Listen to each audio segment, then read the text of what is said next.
E todos os países onde foram legalizados diminuir o uso das drogas. Ou seja, né, parece que sempre tem essa questão, é proibido, a gente vai fazer. É legalizado, não vai fazer. Eu vejo argumentos do errado e sempre eu vejo que tem argumentos bacanas pro lado de quem é contra e muito bacana também pro lado de quem é a favor. Mas eu penso mais nesse lance do livre-arbítrio. Eu vou usar droga se eu quiser. Tanto é que tem bebidas, que a bebida é legalizada e é uma droga também, e bebe quem quer. E o álcool, ele gera muito mais gasto pro SUS do que as outras drogas consideradas ilícitas. Então, assim, é uma discussão que ela deve ser ampliada.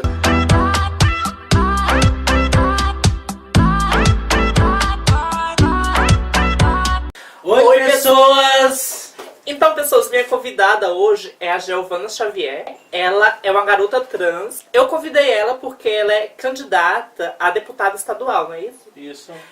Giovana, como tá sendo esse rolê todo? Como tá sendo essa experiência? Bom, é a primeira vez que eu estou me candidatando, apesar de eu ter 18 anos já de militância política, social, né?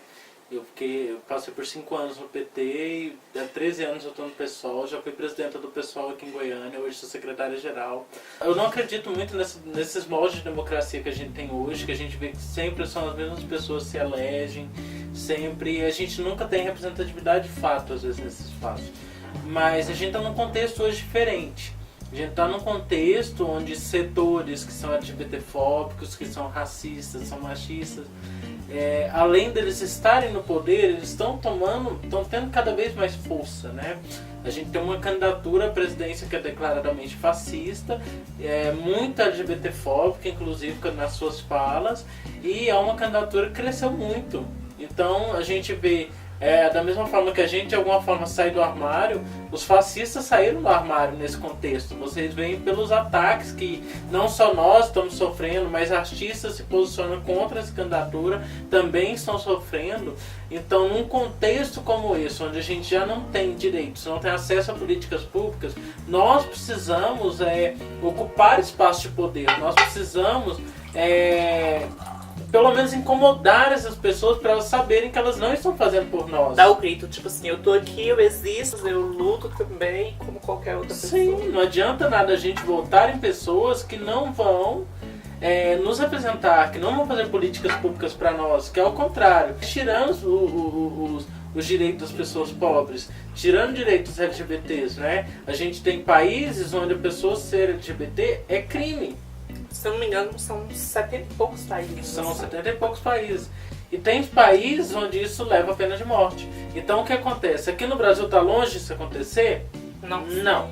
Se essa pessoa que está candidatando agora ganhar, isso é uma realidade que pode acontecer. A gente tem um congresso conservador, onde a bancada BBB é muito forte, que é bala, bíblia e boi, né? A gente tem um deputado federal, por exemplo, que ele é pastor e delegado, e que ele vem falar que não existe identidade de gênero, que é a ideologia de gênero. Você é a primeira candidata trans da história de Goiás. Isso.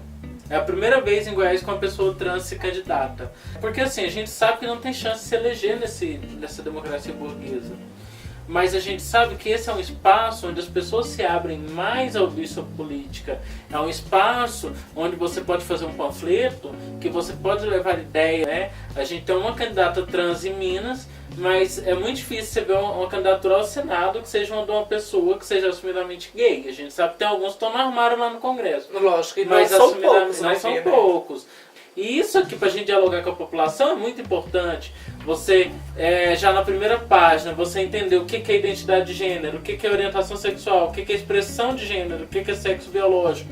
A maioria da população não entende isso. E parece que não quer entender. E não quer entender, né? E aí você vê aqui falando sobre violência, você já vê outros espaços falando sobre casamento, herança, sobre nome social. É o nome pelo qual a gente tem o direito de ser chamado, isso é reconhecido pelo próprio governo federal. Se eu chegar hoje em qualquer órgão do governo federal, eu posso exigir que me tratem pelo nome social. Então por que as pessoas em geral não podem tratar? De fato, é uma coisa muito pedagógica. E isso, o espaço onde a gente tem mais espaço para fazer esse tipo de discussão durante as eleições, que as pessoas estão abertas a ouvir sobre isso, né?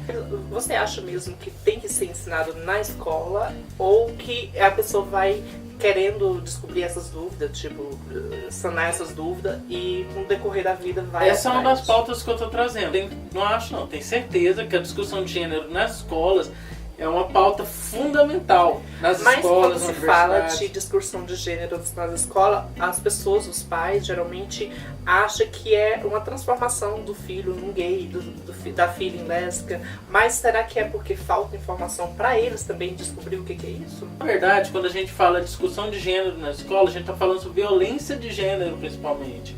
A gente está trazendo toda a discussão da violência contra a mulher, da violência contra LGBTs. E a gente está num estado que é o segundo anuário da segurança pública com relação ao feminicídio e violência contra a mulher. Então, assim, por que não ter essa discussão para poder justamente mudar esses índices? O homem cis, né, cisgênero, que é aquela pessoa que se identifica com o gênero de nascimento, branco, hétero, não vai aceitar e não vai querer entender que ele tem privilégios sobre as mulheres, que ele tem privilégios sobre LGBTs. Ele sabe que ele tem privilégio, ele não quer deixar de ter esse Ele não vai abrir mão. Não vai abrir Quer mão. dizer, na hora que ele força o sexo com a mulher, ele força porque ele sabe que ele tem privilégios, ele sabe que a voz dele Ele é acha mais que a alta. mulher é dele, né? Ele acha que a mulher é dele. Então, quando a gente faz a discussão de gênero, a gente está trabalhando essas questões, justamente mostrando nessa fase, por exemplo, da fase da adolescência, que os meninos não podem forçar a barra para beijar as meninas. Essas propostas, você chega lá no partido e fala, olha, eu tenho essa causa, ou são propostas do partido que Bom, te impõem? o PSOL, então, é um partido que discute as causas identitárias, né? Ele discute essa questão das pautas que a população de fato precisa, né? Então, as nossas pautas são pautas que a gente consegue levar para o nacional e fazer a discussão lá. E todas as pautas que eu defendo são pautas que o partido defende nacionalmente também, né? Algumas eu defendo para além do que o partido defende. Lógico que lá nem tudo é perfeito, assim. Eu já passei por transfobia lá dentro. Dentro do partido? Dentro do partido. É um partido que tem muito machista, que tem LGBTfobia lá dentro. Então tem isso, tem. Por quê? Porque quando você entra no partido, nem todo mundo é 100% a pauta nacional do partido. A pauta da questão da violência contra a mulher deveria ser uma pauta muito mais ampla, né? A gente conseguiu alguns avanços com relação à lei, do feminicídio, a lei Maria da Penha, porque a maioria dos casos de violência contra a mulher acontece no meio hétero, né? Uhum. Essa família tradicional brasileira é uma falácia extremamente complicada, porque é uma família violenta com a mulher, onde geralmente são relações fechadas, onde o homem trai, mas se a mulher trair, ela sofre violência, ela morre. Às vezes ela nem trai e morre, ou é violentada. Então, assim, o que é essa família tradicional brasileira? É um espaço de opressão, de alguma forma, né? Muitas vezes os dois lados abordam assuntos interessantes, mas causa esse afrontamento, sendo que poderia se unir e lutar pelas causas. A pauta da violência contra a mulher não é uma pauta da esquerda, é uma pauta ampla, uma pauta que a própria direita poderia discutir, né? Eu queria falar um pouco também sobre a empregabilidade trans, porque é uma das pautas que eu tenho tocado nessa discussão da campanha. Vamos levar o exercício aqui para quem está assistindo o vídeo neste momento. Quantas pessoas trans você vê trabalhando nos shoppings ou no centro da cidade? Não vê. Nunca vi. Por quê? A gente só vê ou nas regiões de prostituição, ou no mercado da beleza, ou nos call center, né? E eu coloco isso por dois fatores. Primeiro, se a sociedade quisesse esconder. Isso. E aí eu vejo por dois fatores. Primeiro, falta de informação. E segundo, pela transfobia. Então, assim, a transfobia por dois lados. Primeiro, do empregador, de alguma forma que não quer contratar. Mas você acha que não quer contratar por medo da pessoa sofrer discriminação dentro da empresa? São as duas questões, né? Fica com medo de perder o público, os clientes, etc. A partir do momento que, primeiro, um caso que acontece na maioria das transições, a pessoa ser expulsa de casa já no início, né? E aí a pessoa fica desamparada, né? Então, assim...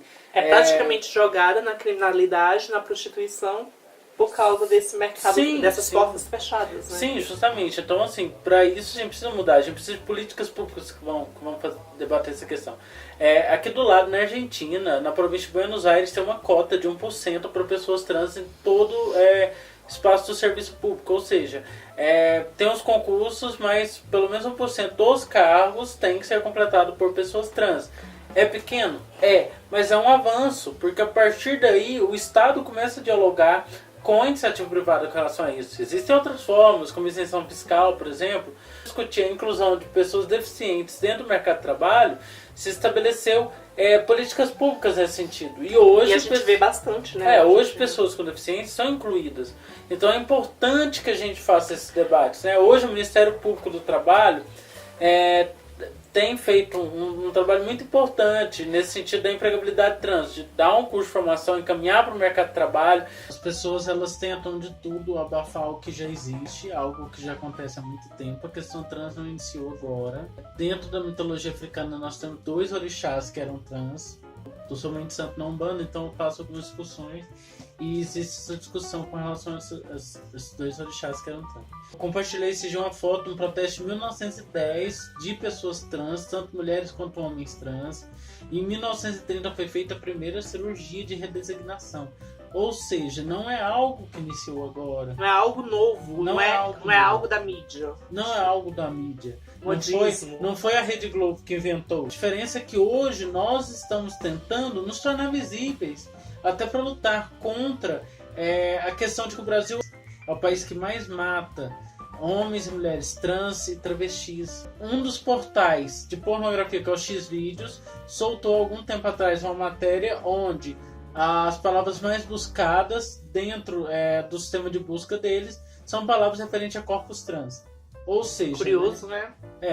É o país que mais mata, mas é o país que mais fetiza. A gente precisa, de alguma forma, gritar e falar, parem de nos matar.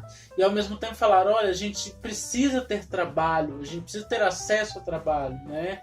E não é por falta de qualificação. No meu caso, eu já fui gerente de banco, eu já tenho uma formação superior. Eu estou no meu 2º curso superior. Por que não me chamam no mercado de trabalho? Justamente por essa questão da transfobia.